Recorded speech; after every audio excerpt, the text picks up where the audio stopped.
We are now live. Welcome to the show, everyone. The Trump administration is taking a sunlight as disinfectant approach to public health policy and funding, while RFK's confirmation process finally concludes despite massive pushback from his own party.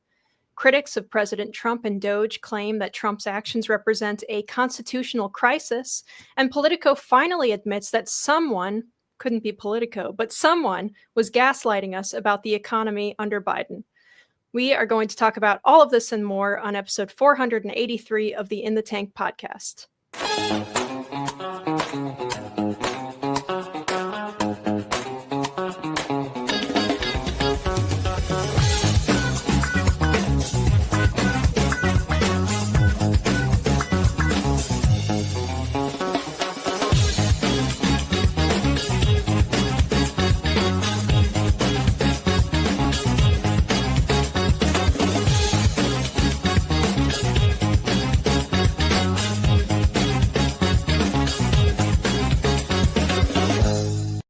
Which side are you on? Which side are you on? We'll fight against DOGE. We'll fight Elon Musk. No Elon scab within our walls. We'll fight from dawn to dusk.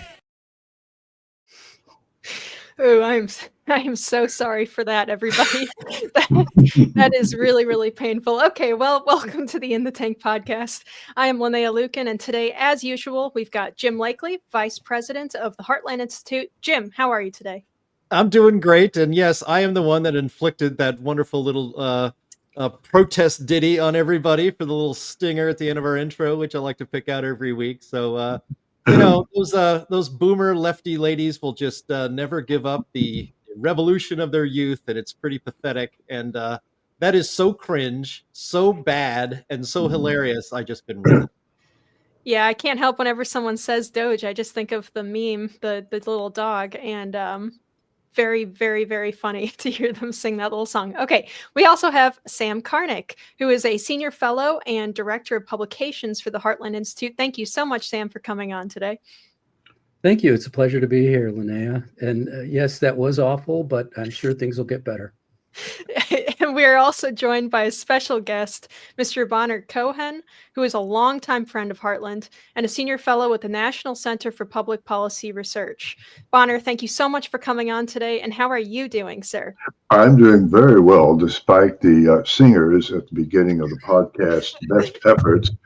These leaders are in bad need of voice lessons. They're probably in bad need of a few other things, but we'll stick with the voice lessons right now. Yeah, it's. I hope that all of our audience enjoyed having that inflicted on them as well. It wakes you up a little bit at the start of the show here.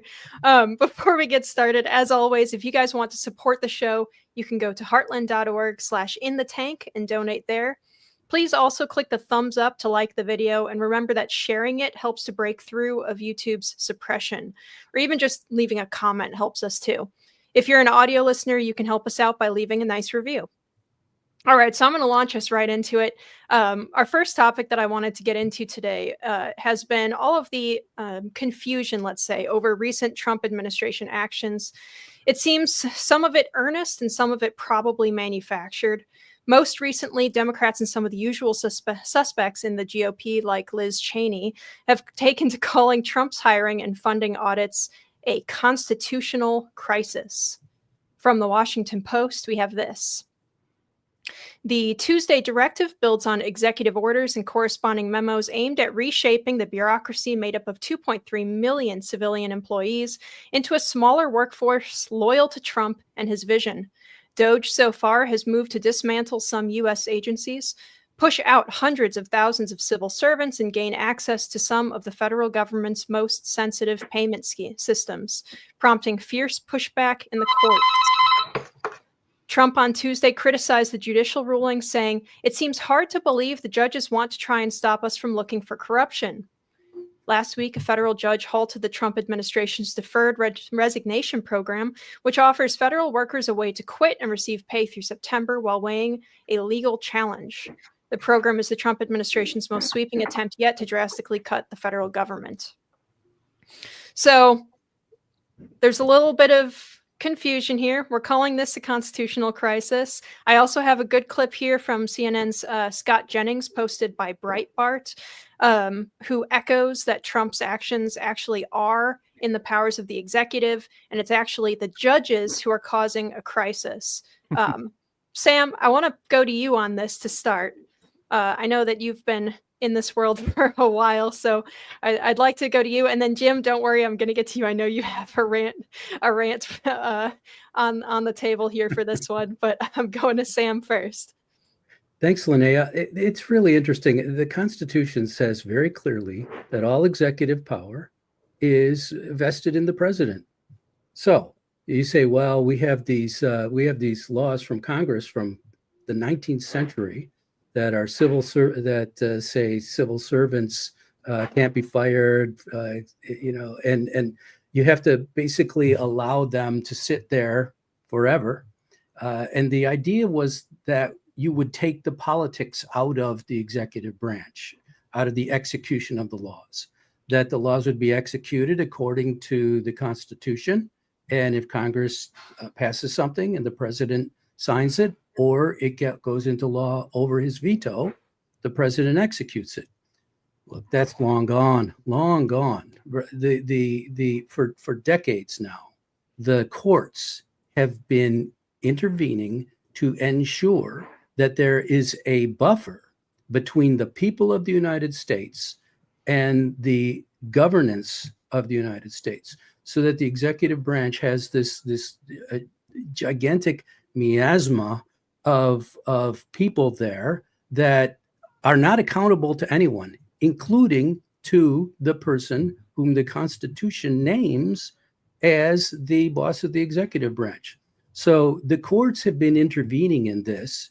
Presidents have said, presidents who have been maybe on the more conservative side have gone along with it, but they didn't have to.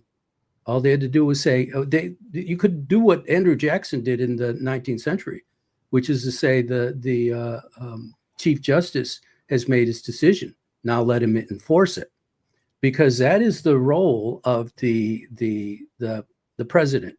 And I've actually been writing about this in my newsletter for the Heartland Institute, which is called Life, Liberty, Property, and you can get it by going to heartland.org. Please subscribe. But I've been writing about this for some time, which making the point that because the executive branch has this kind of bifurcated element to it, that Congress tells it what to do, and then it leaves it to the executive branch to decide what to do, and the president has no power over that. That is clearly the opposite of the way that the Constitution built our system. So what Trump is doing is actually restoring rule of law.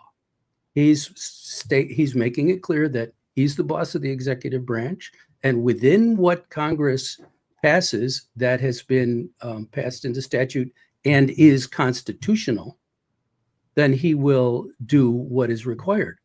But you can make the case that that certainly what we've seen, the evolution of the executive branch and the administrative state, that's clearly not constitutional. So the president is under no obligation to do that. And now courts have been intervening. They're intervening now, but they've been intervened for 2 centuries now. And in Trump's first administration, he didn't push back the way he is now. And that this is going to make a big difference. This is a civilization level change, and it will turn the American government back over to whom it belongs, the people. Yeah, and I know that probably the gut reaction of a lot of people on the right and a lot of especially more libertarian leaning individuals is going to be, whoa, I don't like Trump, taking more power. But the fact of the matter is that this is a power that's enumerated for him specifically in the first place. So, and he's taking power to reduce power. Right, exactly. That's ultimately Reduce what he's trying to do. power, right? Because all of these administrative agencies, they barely respond to anybody. Even when the president is telling them what to do, they still tend to run off and do their own thing, it seems, especially when a Republican is in office. Do we have that video? Yeah or nay? Whichever video. Okay, never mind. Okay, Jim. Well, here we do have a video. Let me play. So I made this video. So look, this just proves the point that this whole constitutional crisis thing, has been going on for a lot. This didn't just start this month. This has been going on for a long time. So here, let me play this. On the path to a constitutional crisis. We will ask two experts about whether or not this is a constitutional crisis. We've never faced quite the constitutional crisis that we do right now. They are fomenting a constitutional crisis. Yes. Are we staring down the barrel of a constitutional crisis? This is an existential constitutional crisis. A constitutional crisis, possibly. The constitutional crisis alarm bells are ringing. But is anybody listening? We're now like one subway stop from a real constitutional crisis. We are in effect, a constitutional crisis. Constitutional crisis. We're hearing it over and over again. Nancy Pelosi's already said that Donald Trump is unfit for office. She said that he belongs in prison. She says that we're in a constitutional crisis. If that's not enough to begin an impeachment inquiry, then what on earth is? Warnings of an impending constitutional crisis ripped through the nation's capital. There are experts who are saying this is a constitutional crisis. We are at a dangerous time in our history, a constitutional crisis that probably is the most severe moment since the Civil War. New warnings of a constitutional crisis just weeks into Trump's second term. The stage is set for a constitutional crisis. Could this signal the start of a constitutional crisis? Legal experts say our country could be headed toward a constitutional crisis. They're calling this a constitutional crisis. This is a constitutional crisis. I am unapologetic in suggesting we are in a constitutional crisis right now. Are we already in a constitutional crisis? Those two words, right? Constitutional crisis. Yeah, those two words, which that was a longer clip than we usually play on this show. That was about 1 minute and 43 seconds. And the first minute and 20 seconds was all before this second term of Donald Trump. And so the media is in a panic mode all the time about Donald Trump. And the good news is this crap ain't going to be working anymore. The media has so destroyed their credibility that when they go out there and say for the 300th bazillionth time that something Donald Trump says or does, and often it's just what he says, he would just say things, and that would be a constitutional crisis. But the public isn't believing us anymore because the credibility of the media is at exactly zero. We have a zombie media. They're dead. They don't know they're dead, but they're dead. I see media people. They're done. They're finished. But we are not in a constitutional crisis. I mean, this isn't even a constitutional conflict, and it barely even rises to the status of a constitutional question. It's a dispute really about something very simple: the ability of the president to manage the executive branch that he was elected to run. And as you said earlier, Linnea, the Constitution is clear on this. Article 2 gives the president the power over the executive. It doesn't give a judge in a blue state, in a deep blue city, the power to run the administrative state. It doesn't give him the power to stop the president from running the administrative state. This is clearly within the powers of the president, and this is not a constitutional crisis. This is the Constitution working as written.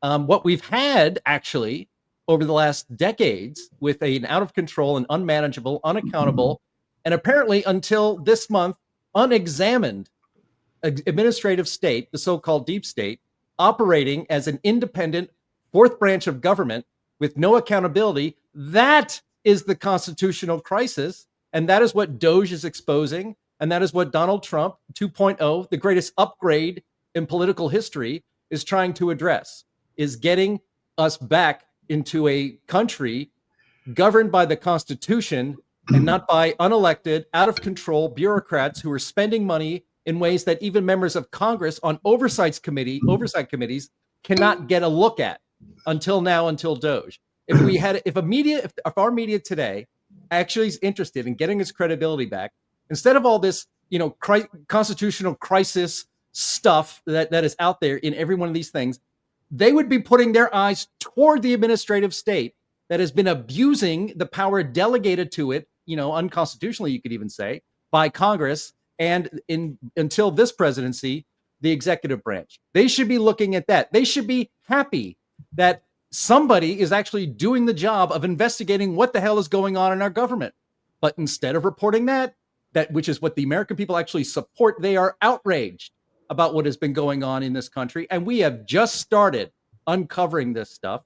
The media should be focusing on that and reporting on it in a way that it better informs the American people of what's happening. Instead, it's all crisis, constitutional crisis. It's ridiculous. So the media continues to self-immolate.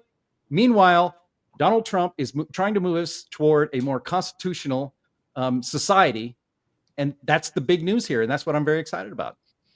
Yeah, and Bonner, you've worked in international relations and in energy topics, all those kinds of areas. One of the areas that has started to alarm the left, and part of the reason why they're claiming that this is a constitutional crisis is because of cut, or at least the funding freeze of USAID.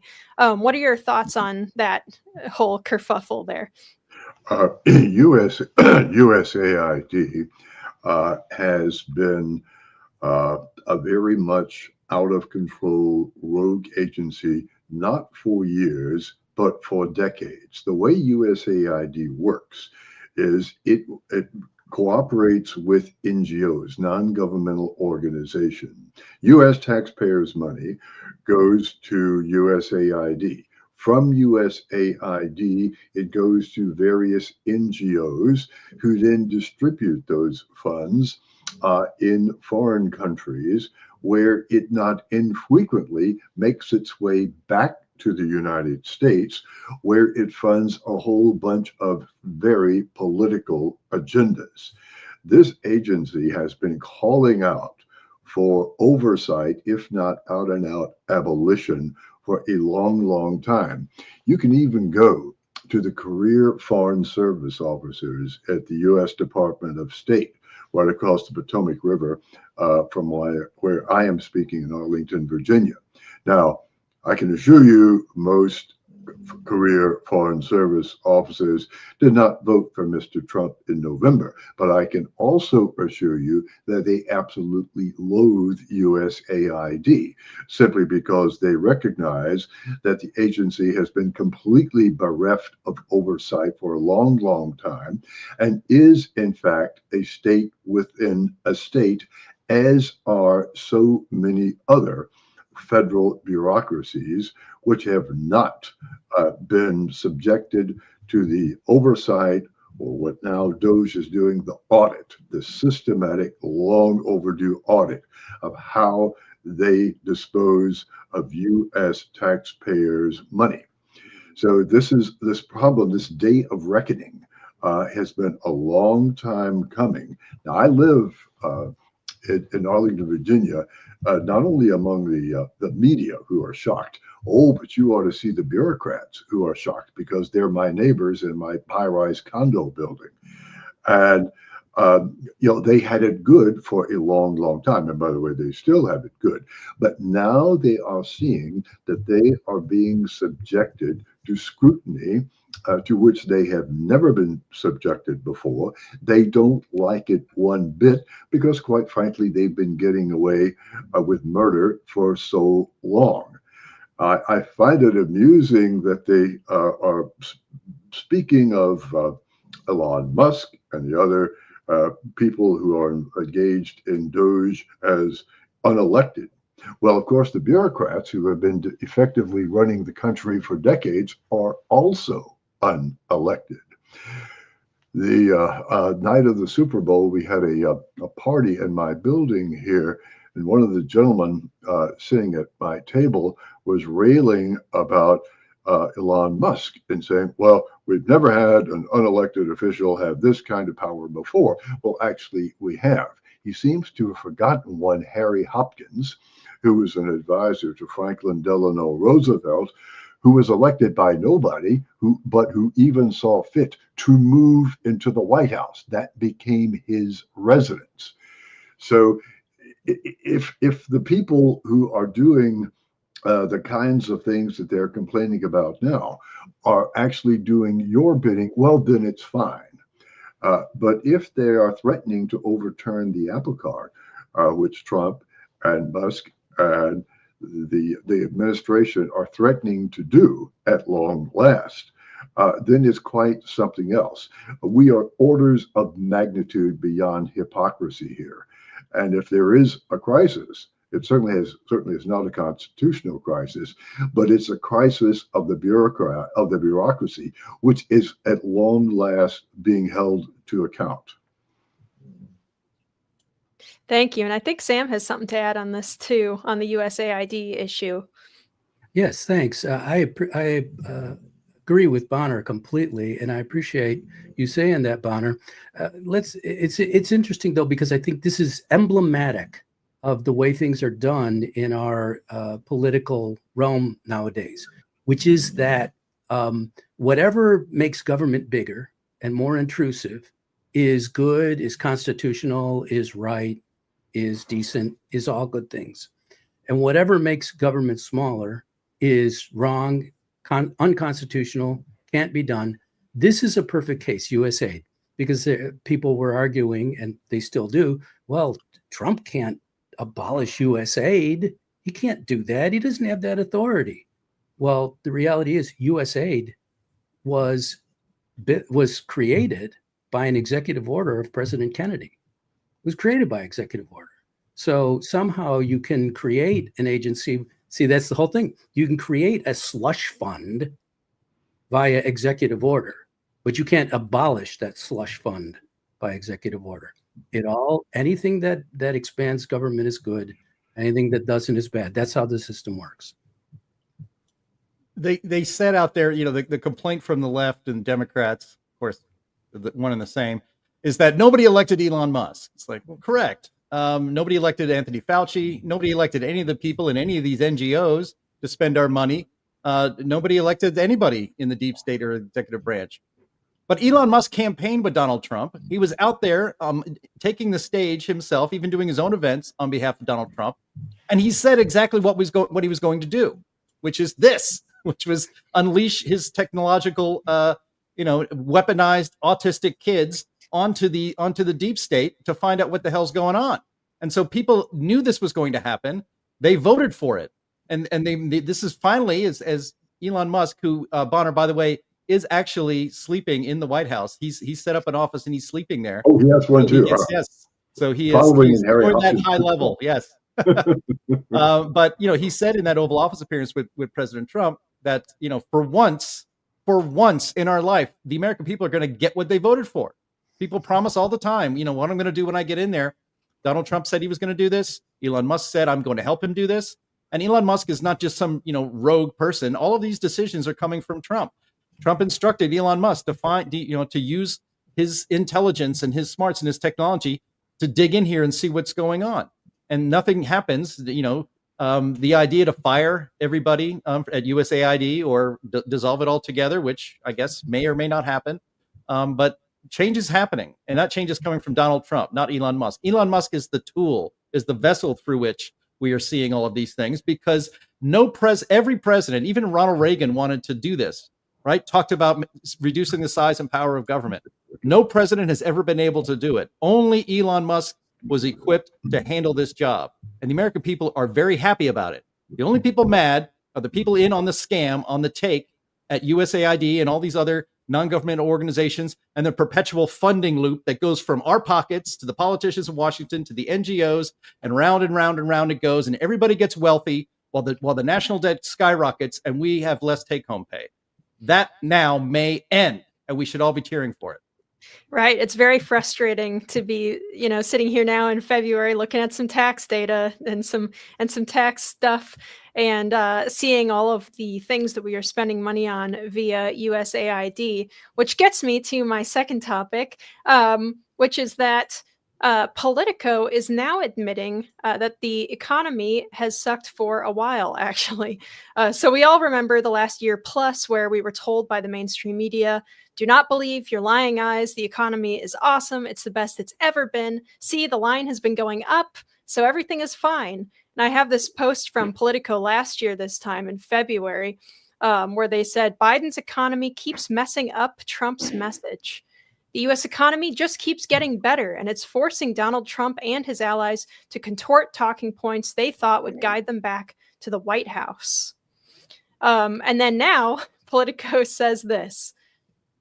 Voters were right about the economy. The data was wrong. Here's why unemployment is higher, wages are lower, and growth less robust than government statistics suggest. Before the presidential election, many Democrats were puzzled by the seeming disconnect between economic reality, as reflected in various government statistics, and the public's perceptions of the economy on the ground.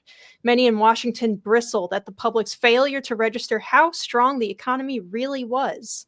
They charged that right-wing echo chambers were conning voters into believing entirely preposterous narratives about America's decline. What they rarely considered was whether something else might be responsible for the disconnect, whether, for instance, government statistics were fundamentally flawed. I'm going to pitch this right to Sam right away, because I know that you have been talking about this for years and years now. So I'm going to give the floor to you, Sam. Thank you. I have been writing about this and talking about this for a long time.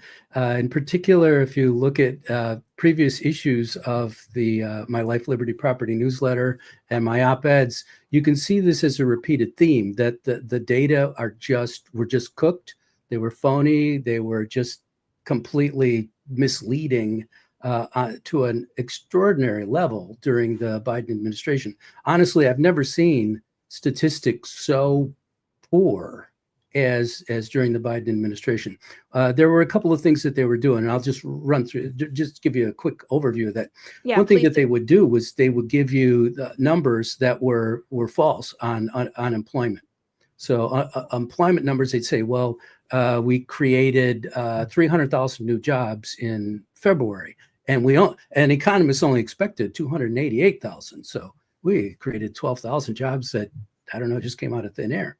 Well, the problem that you have there is how you define a job, and the way the numbers are supposed to be is that you define even a part-time job that somebody can't possibly make a living on. That's a job, and it's the same thing as being the head of USAID.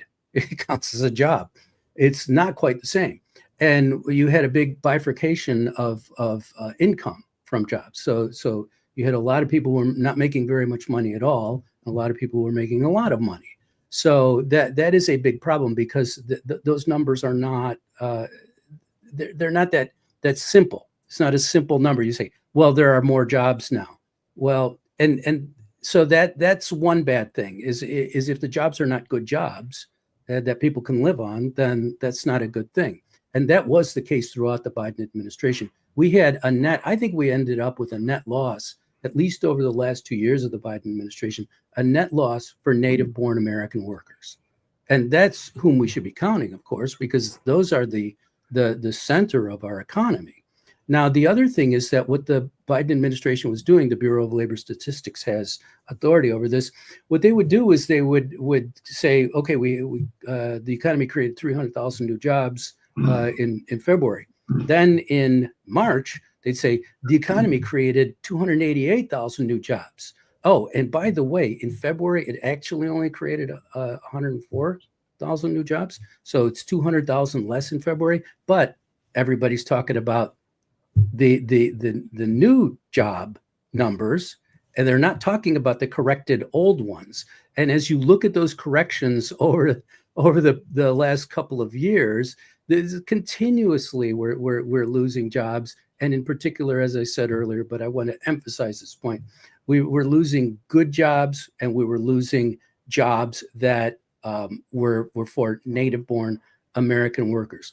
And then the other important point that we need to cover is that these numbers, because they're deceptive, we really need to change them. And I have been advising through my writings the incoming Trump administration since the election to change the numbers, to get better numbers, and we can talk about what those would be, but I have written about what better numbers would look like. But get better numbers so that when you're comparing what the economy is under Trump, you're comparing it to what it really was under Biden. So you're correcting the old numbers. For example, just saying how many jobs, how many people are working in America, well, that number is really kind of iffy anyway, because there are several different sources that they use. But the key thing is, why are you counting government jobs? Why are you counting government jobs? Government jobs should not be counted in these numbers. And if you get rid of government jobs out of the count, then the Biden administration era was absolutely atrocious for employment of U.S. workers. The reason you should get rid of government jobs from that is because if government is in fact doing good things, then those positive things will be reflected in the job number for the private sector, because that's the whole point of government, right? Is to make things better for the infrastructure and the like. So if you're doing those things, those should be reflected in the private sector job numbers. You don't need to add the government numbers. That's redundant and in fact deceptive.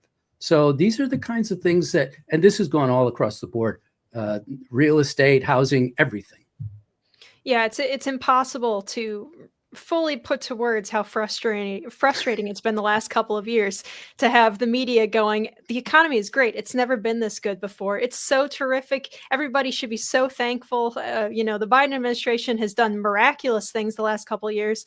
And here I am at the grocery store looking at my bill like, is that what this looks like? Is that what best economy ever feels like? I kind of don't like it if that's the case.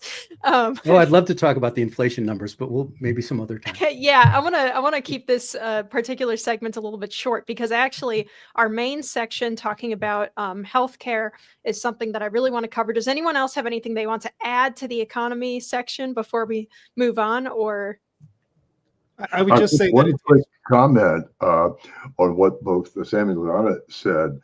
I was listening to NPR a couple of days after the November 5th election, and an economist was interviewed, and he was asked, well, how could so many blue-collar voters vote against Kamala Harris and for Donald Trump if the economy is doing so well? And the guy's response was, well, that was the response of low information voters. In other words, if these people only were smart enough to realize how good they really had it, as opposed to people going to the grocery store and seeing prices shoot up, seeing their disposable income go up in smoke. But these are low information voters. So no wonder that you're hearing all the squealing by those who suddenly find themselves out of power because they live in a bubble in which everyone they deal with sees the world exactly as they do, and they are completely divorced from the reality that most Americans face every day. I would just add that I saw a story the other day. I probably should have grabbed it before we did the podcast. But that of the job growth that did happen, or not even say job growth, but of jobs created month by month and year by year, most of them were taken by immigrants to the United States. In other words, non-citizens. They could be legal immigrants or illegal immigrants, but they were not citizens of the United States. And, to have Politico basically correct itself, you're going to see a lot of this, I suppose, if they have any interest at all in being credible with the American people. But it was extremely frustrating, and if you had to pay attention to notice it, as Sam pointed out, I think in the year 2023, every single one of the 12 monthly jobs reports was overestimated, all of them. And it seems common that our media, that both our, a combination of our government bureaucrats are wanting to put out statistics that boost up a Democratic president and want to put out statistics that are bad for a Republican president. But it is not. It is beyond a coincidence. It can't be a coincidence You can't be wrong about the jobs report on the wrong end by overestimating for Joe Biden every single month. It is not a coincidence. It's not possible. And so I think that's another thing that may change under this Trump 2.0, is that maybe we're going to get bureaucrats and bureaucracies that are straight and honest with the American people and are not trying to manipulate statistics based on their preferred candidates. Well, Jim, I think we can pretty much guarantee they're not going to be overestimating the jobs gains under Trump. I think they'll be very careful about how they report their job statistics. Okay. Definitely keep an eye on that. Yeah.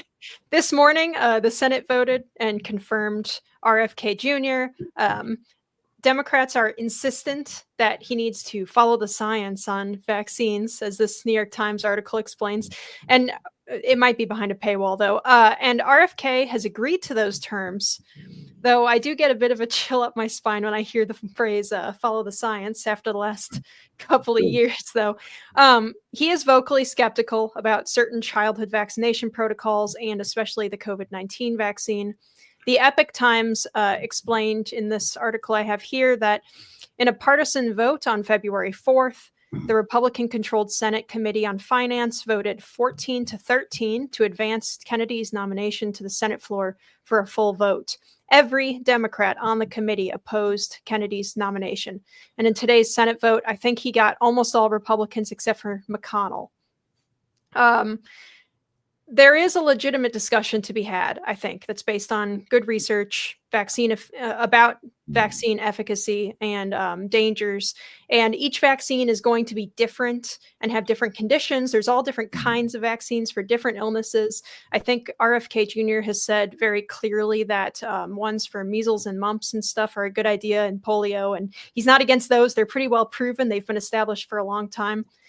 Personally, I'm more skeptical about like the curative properties of essential oils than I am about most modern medicine, except for obviously these COVID vaccine. I think we're allowed to talk about this now, right? Hopefully, because we are demonetized. It doesn't matter. What are they going to do to us? Right? But it seems to me that RFK Jr.'s position is pretty common, actually, on the left and on the right. So, Bonner, what are your thoughts on RFK's nomination in particular, or in his confirmation? Well, I certainly agree that things are going to change, and they're going to change radically in the U.S. public health agencies, and that change is long overdue. We have all had an experience with how our government agencies reacted to COVID-19. And I think in looking back on all of that, it was a catastrophic failure of people who could and should have known better. The restrictions on our personal behavior that were imposed on us, everything from vaccine mandates, and by the way, I would argue that the mRNA vaccines weren't really vaccines. It gets complicated because COVID was a lower respiratory disease. It's a virus. Virus mutates. The problem with trying to come up with a vaccine for that is the vaccine keeps mutating, and the virus keeps mutating, and the vaccines will never catch up to it. Those mRNA vaccines conferred no protection from transmission. They did not protect the individual from the disease. We had so many cases of people with very far-reaching, life-threatening, and in some cases life-terminating side effects from these vaccines. They had not been properly vetted. A quick little story here. Two mice walk into a bar. One of them asked the other, "Have you had the latest COVID-19 booster?" He said, "No, it's still being tested on humans." And I think we found ourselves for over 2 years as essentially being guinea pigs, being assured repeatedly that the vaccines were safe, when in fact, for certain relatively large segments of the population, these mRNA vaccines were not. Unlike, as was pointed out earlier, say the polio vaccines, which were perfectly safe, but polio doesn't mutate. So when Jonas Salk cracked the code of polio in 1953, and you got that vaccine, you were safe from polio for the rest of your life. So we were sold, I think, a bill of goods, not only with respect to vaccines, but to the lockdowns, the selective closure of businesses. Somehow, the watch repair shop wasn't deemed essential, so it had to shut down. But the Walmarts and the Costco's and the Targets were somehow places where COVID couldn't possibly go, and you could go there. So you saw the selective nature of the measures that were imposed on us. Well, we can't go through something like that again. And both with respect to Robert F. Kennedy Jr., as well as the other people who are taking over the Food and Drug Administration, the CDC, and what have you, these are going to be fresh faces. These are going to be people who are not wed to the bureaucracies that came up with all of these disastrous rules during COVID-19. And if, God forbid, we have another pandemic in the years to come, we should be much better prepared to cope with them than we were. So, to sum up, change was desperately needed. It's coming. And if by chance Robert F. Kennedy Jr. goes too far in this, that, and the other, we all know what Trump will do to him. He'll fire him. Okay, that's the way Trump does business. But the change is long overdue. It's going to be a breath of fresh air in federal health agencies, which are in desperate need of an overhaul, where also you have a bloated bureaucracies that tend to be extremely self-serving, and who themselves deserve the severe audits that we certainly hope DOGE and others subject them to. Right. With regards to, RFK himself, like you said, Trump is going to fire him if he does a bad job, or if he starts promoting stuff that's a little bit too creative, let's say. And does anybody else have anything to add here? Yes. Yeah. Go ahead, Jim. Okay. I was just going to say this. Oh, you told me to. I'll go. Yes. All right. So I was just going to say that this ties back to our first segment on constitutional crisis, right? And the media is setting it. The media sets its hair on fire every day over Trump, right? Existential threat to our democracy, a dictator, a white supremacist, a monster. A fan of 1930s German politics. I don't want to get us completely nuked from space. I'll put it that way. All of that nonsense. And so they literally, and neither can Democrats, they literally cannot approve of anything that Trump has ever proposed, tries, or accomplishes. I mean, if you remember, Kamala Harris said, I'm not taking that Trump vaccine. And then, as soon as he's pushed out of office in 2020, the vaccine becomes mandatory for everybody in the United States. It's the same freaking vaccine, but that's the way it goes. And it reminded me, actually, and this RFK appointment and confirmation is actually quite remarkable and historic, to be honest.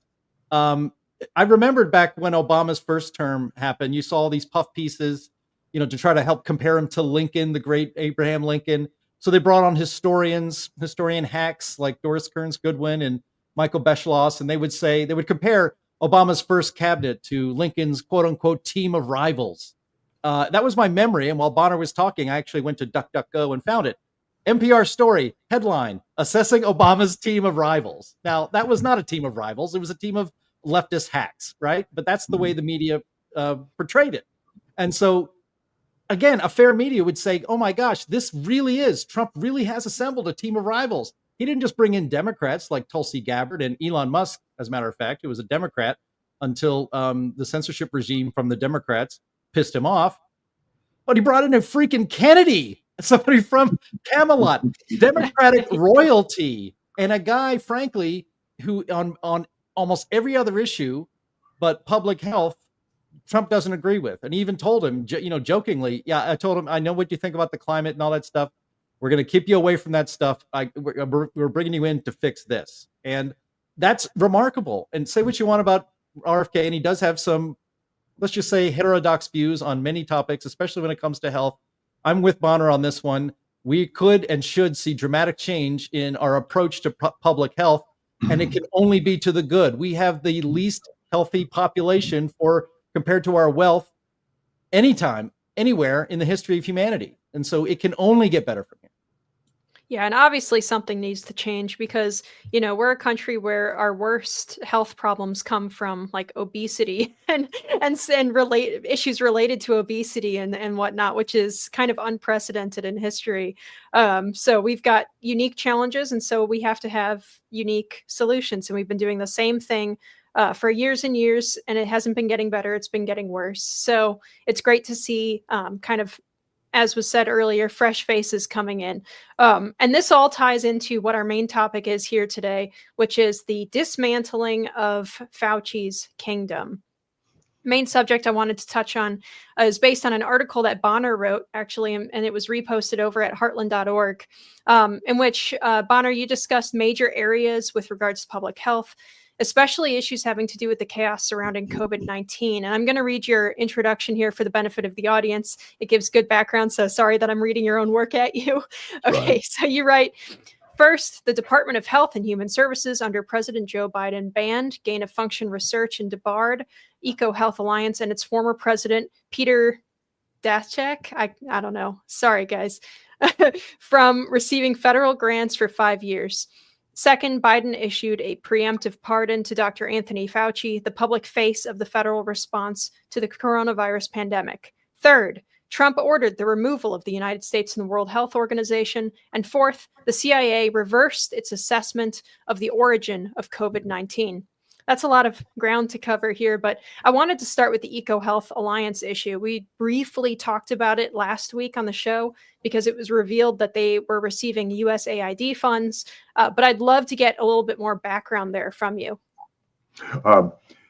We knew actually early on in the response to the pandemic that funds were going to EcoHealth Alliance from the division of the National Institute of Health, which had been headed for so many, not years, but decades, by Anthony Fauci.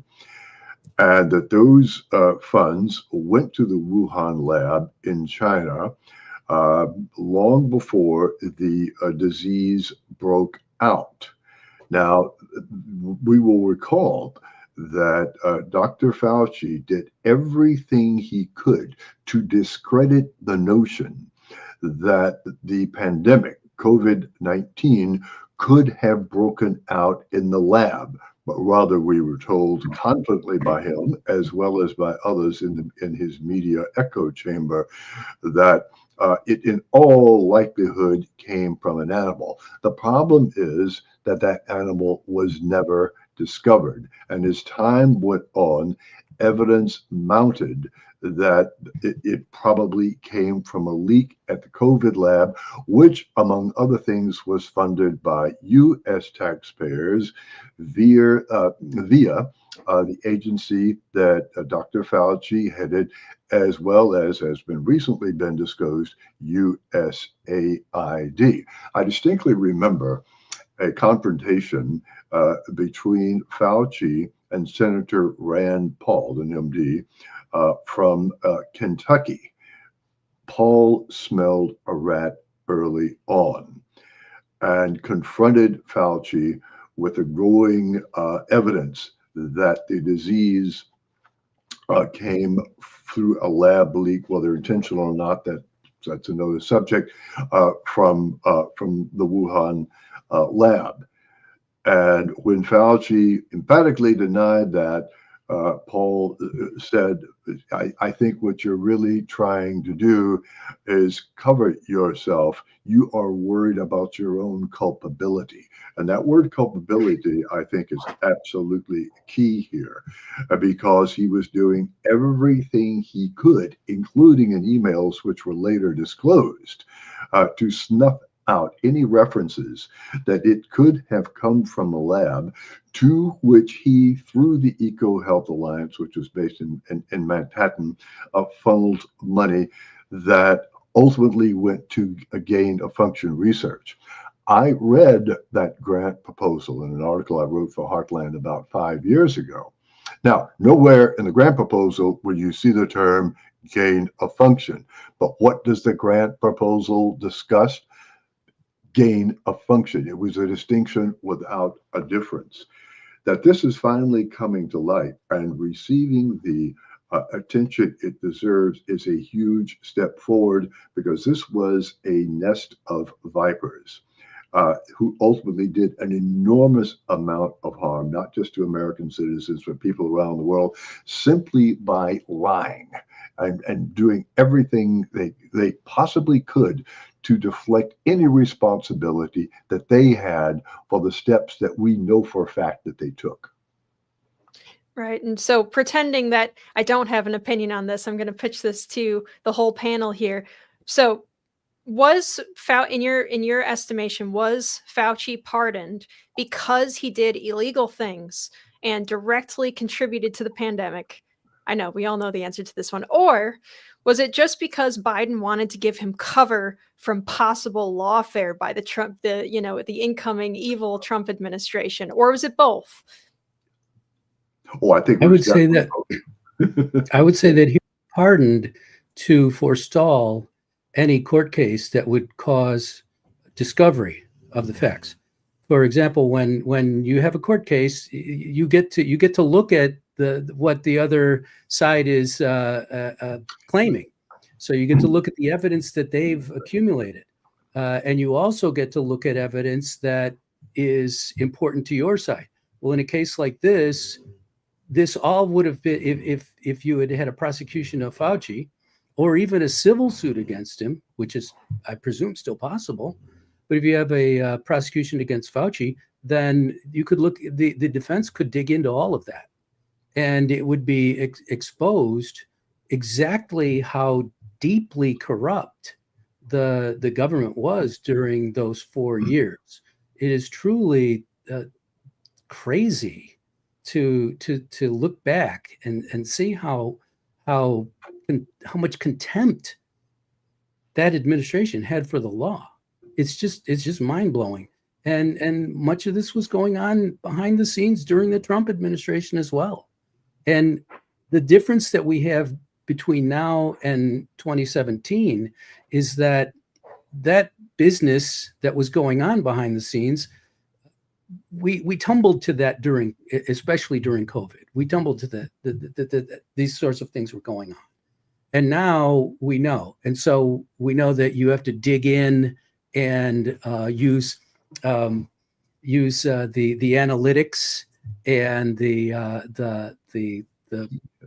systems, the computer systems and AI and the like, to dig in and find where everything went. And it is a classic case of follow the money. Interestingly enough, the Woodward and Bernsteins of the world were not doing anything during this period. They weren't following the money. They weren't holding government's feet to the fire. That only happens when Republicans are in office, I guess. But what ended up happening was that the alternative media have grown and have accumulated an extraordinary amount of skill, that, in fact, the legacy media don't even have. The legacy media are incompetent.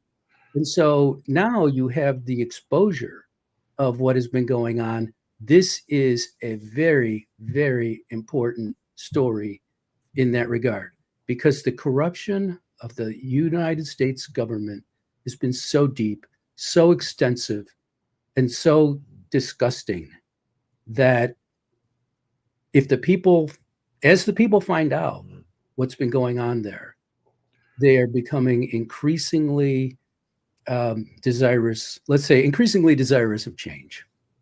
And, Right, I remember Donald Trump represents that change. I remember it was probably February or March the year that COVID broke, and I remember they were still talking about it as if it was going from a wet market at the time. And I remember going on an image board was the first place I saw this, where someone pointed out on just like Google Maps, hey, look what's like 1 block away from this wet market. And that's the Wuhan Institute for Virology. And when you go to the Wuhan, the research laboratory's website, the first thing on there at the time was talking about like coronaviruses. So it was very, very suspicious, and everyone was kind of incredulous that no one in the mainstream was talking about how obvious it was, even if it was, someone sold an animal at the wet market that they had just dragged out of the trash from this institute, which has happened before in China, where outbreaks of illnesses got out from people, desperate, starving people finding biohazard material. And so, and it was remarkable too how quickly the WHO fell in line with China, right? And that's one of the other points that Bonner makes in his article is that, Fauci got pardoned, and then one of the first things Trump did when he came into office now is withdraw from the WHO again, like he did in his first term. And I believe that on our heels, Argentina has also withdrawn from the WHO. And there is a very compelling reason why it is absolutely imperative that we withdraw from the WHO, which Trump also did in his first term, only to have Biden push us right back into it. The WHO is working on something called a global pandemic treaty.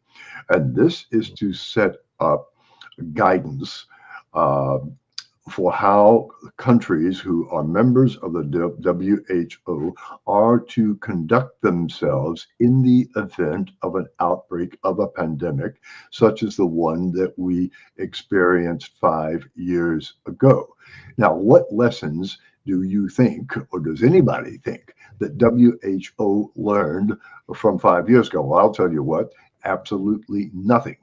They cooperated with the Chinese to cover it up, and the conduct that they will, through their treaty, mandate for their members to follow will be the same kinds of lockdowns, mandates, and what have you that we saw then.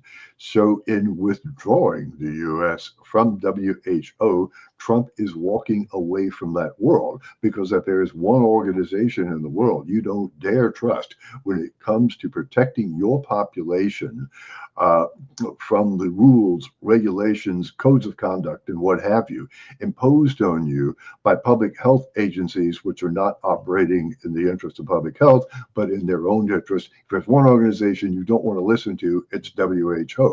And now that Trump is pulling us out of the WHO, he is also divorcing us once and for all from the global pandemic treaty that the WHO is working on. Yeah, and it's pretty remarkable too to see now that Trump is in office, he does that, and then the CIA goes ahead and they do a reassessment, now that they have all this new information apparently about the COVID origin story, slightly after Trump gained the White House. And so we all, like I said before, we all knew the wet market thing was nonsense. That was just, it made no sense at all. There's no pangolin walking around in the jungle that has this very strange disease attached to it. So now the CIA is tentatively admitting that they believe that a more likely or a very possible location could have been the Wuhan Institute of Virology that was working on gain of function research with coronaviruses. Maybe. So, yeah, maybe. Jim, we can trust. Too sure. We don't want to jump to right? any conclusions. That would be imprudent, right? Yeah, the CIA would never lie to us, right, Jim? That's right. No. Oh, and by the way, Hunter Biden's laptop was real. Yeah. Oh, that also. Yeah, of course. Yeah. Well, look, your question, Linnea, was why did Biden give Fauci a pardon? And we know why Biden gave Fauci a pardon. The pretext was that vindictive Donald Trump, was going to improperly, illegally, and unethically go after Fauci for for what he had done.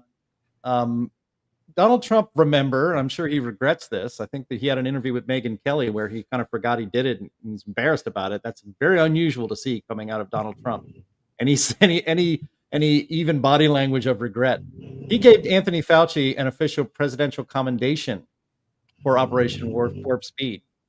Also on that list of people who got that presidential commendation were Deborah Birx, who he also doesn't like now, and who wrote a book admitting that they were withholding true information from Donald Trump to pull the wool over his eyes and to establish what became the lockdown regime that became global. Another person on that list, in fact, thanks, Andy, for bringing that up. I just sent him the link. The number one person on that list is Mark Milley, who, if Trump had his way right now, he would put Mark Milley in jail. He'd be in Leavenworth right now. So, we don't have to harp on this and remind Donald Trump that he may have had a lapse in judgment right there, doing that back then. But look, Fauci was pardoned because he committed perjury, obvious perjury, several times in front of Congress. He lied about manipulating the bureaucracy to set up this absurd wet market narrative.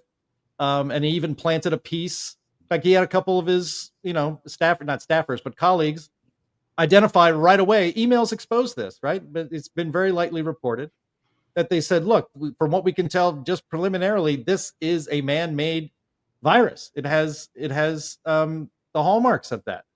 And he said, no, you can't write that. In fact, I need you to write something and put it in the peer-reviewed literature that says it came from a wet market. And they said, oh, all right, if you want me to, I guess I'll do that. So he's being pardoned for that. He's being pardoned for violating federal law for financing gain-of-function research in China, which he did through EcoHealth Alliance, which I think was still even right now getting USAID. I think they just discovered that EcoHealth Alliance was still on the list of places getting USAID money from us, the American taxpayer, after what they had done to help facilitate this global pandemic. It's just outrageous. So, what we may get now, as long as we don't remind Donald Trump that he gave a presidential commendation to Anthony Fauci, don't remind him. Don't listen to this part of the podcast, guys, at the White House. What we really need is a real full investigation, not a feckless one from Congress where they just, yell and scream and nothing ever happens. When Kash Patel is appointed as head of the FBI, I want the FBI to do an investigation about this and to make criminal referrals and start, arresting people and having criminal penalties for what had happened over the last 4 years on this. Either that or, maybe a legitimate inspector general. But I don't think America is really going to heal from this, from all of the pain, the psychic pain, the displacement of people's lives, of people who couldn't have funerals for their loved ones, of waving goodbye to grandma through a screen, all of the things that we went through in the pandemic. I think a lot of people, I know I'm still not over it. I think about it from time to time. I try to move on with my life, but it's still hanging over there. It's still hanging out there because no one has ever been held accountable for any of it. Not for the lies, not for the lab leak, not for, otherizing people and firing them. Give great credit to Donald Trump for this. Day one, hour 5, maybe, of his new administration, he signed an order reinstating every member of the military who had been kicked out of our armed forces for not taking the vaccine. He said, you can come back with back pay if you want. And I hope everyone who is still able did that, because that is some sort of justice. But I think as a society, we need real justice for the real crimes that happened during the entire pandemic, up and down the bureaucracies. Right. And so, Sam, do you think, I don't know how full the pardon was for Fauci. I don't know if it was like Hunter Biden levels of pardon where, he's pardoning him for every crime ever that he ever could have committed for his entire life, kind of a thing. Is it possible that we might be able to see some kind of retribution or some kind of someone being held accountable for this stuff in this administration? Yes, it is possible. I think the scenario that Jim laid out where FBI could look into it and find a way through the muddle. It's possible. I do think that what Jim said about us not, we haven't healed, we haven't got over it. I say, let's never get over it. Let's never forgive that. No one has asked forgiveness. No one has asked for it. Not one of them. I want Gretchen Whitmer to ask my forgiveness. I want my own governor of my own state to ask forgiveness. I want Pritzker and those other monsters and Cuomo to ask forgiveness. They haven't done it. And Birx and Fauci they all think that they're right. And for them, follow the science. They know something that the American people are only about to find out in great numbers, which is that science in the United States is directed and financed by the U.S. government. It's overwhelmingly financed by the government. So when you say follow the science, you're saying follow the government. And when you're the head of an agency in the government that is operating in the opposite of the interests of the president and the American people, what you're saying is follow me. And there must be some sort of reckoning for that. And if the FBI can find a way to do that, more power to them. I don't know exactly how that would go, but I do know this. We really need to say that we don't forgive this. We don't forget. We are not going to let governments do these things to us anymore. That's what Trump stood for. That's what he stands for. And that's what we need to have more of. The transparency that has been developed by the brilliant web crawlers and the internal the crawlers within the internals of the U.S. Treasury and the like, which is legal. Trump has a right to do that. And if he delegates it to Elon Musk, that's legal. Sorry, folks, if you don't like it, too bad. Trump runs the Treasury Department, not the bureaucracy. So as we find these things out, we need to take names. We need to hold these people responsible. And we shouldn't forgive. We shouldn't forget, at least until they have received the just deserts for the things that they've done. Absolutely. Yeah, it is. It certainly is very, well, maybe there was something of a blessing in disguise from the whole COVID overreach stuff, because I think that it really opened a lot of people's eyes up to the idea that, just because someone is wearing a lab coat, just because they have peer-reviewed published papers does not mean that they are actually correct, or even actually just doing it for, pure in the interest of education and in the interest of discovery. That science is done by commission at this point. And this is something I've referenced this a million times on climate in our climate realism show, but I just love it so much. I think it's so prescient in State of Fear by Michael Crichton. He says that scientists today, especially those in the United States under the kind of grant funding purview of the United States government, work like Renaissance painters did. They are hired on commission. And if they are smart and if they want to continue to get hired on commission, they will flatter the patron with the work that they do. So it's it's a very, very bad position that we're in.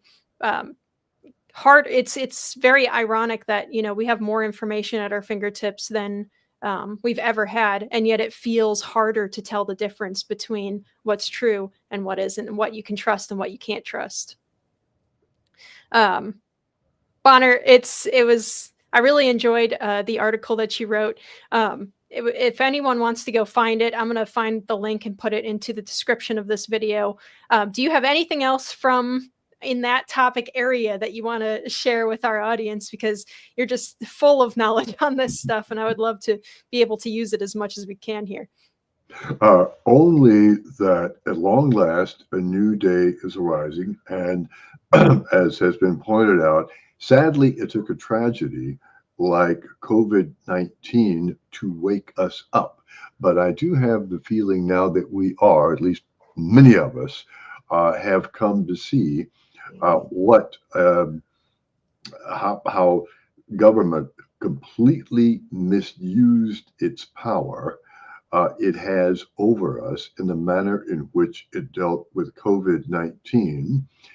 And it really confirmed what Dwight Eisenhower warned against in his farewell address in January 1961, namely the dangers of government-backed science, because ultimately the government is going to have its own agenda.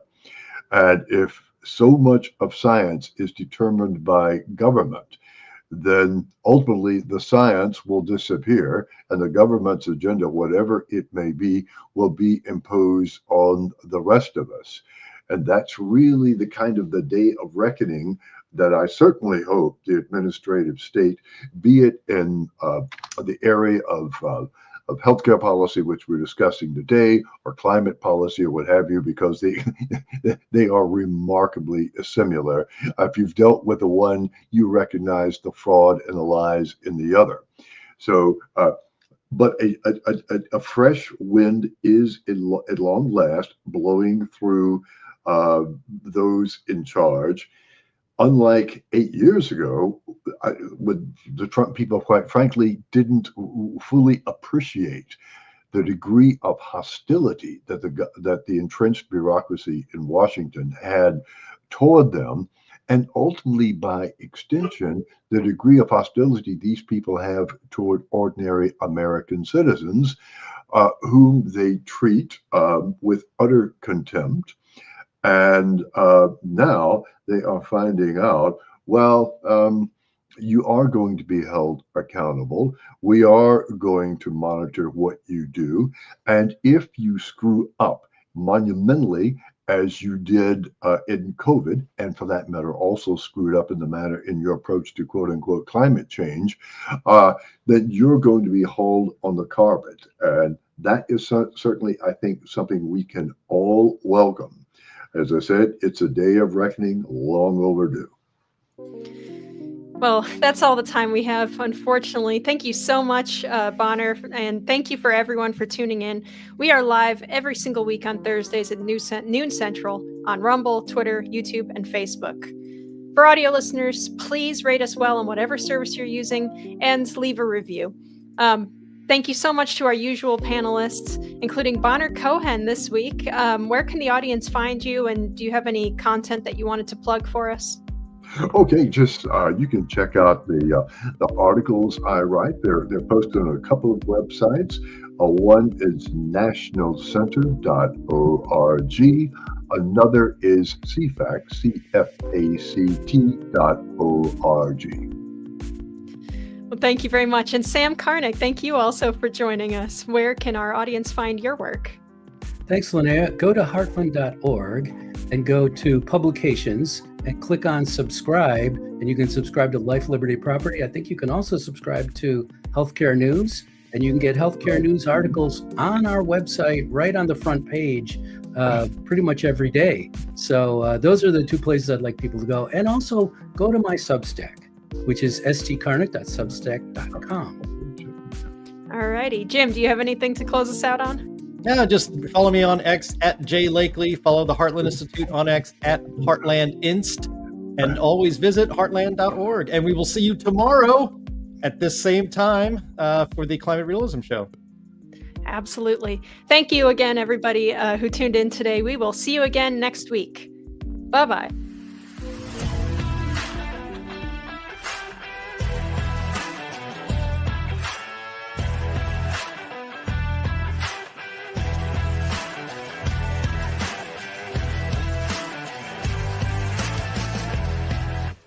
I think she's an idiot.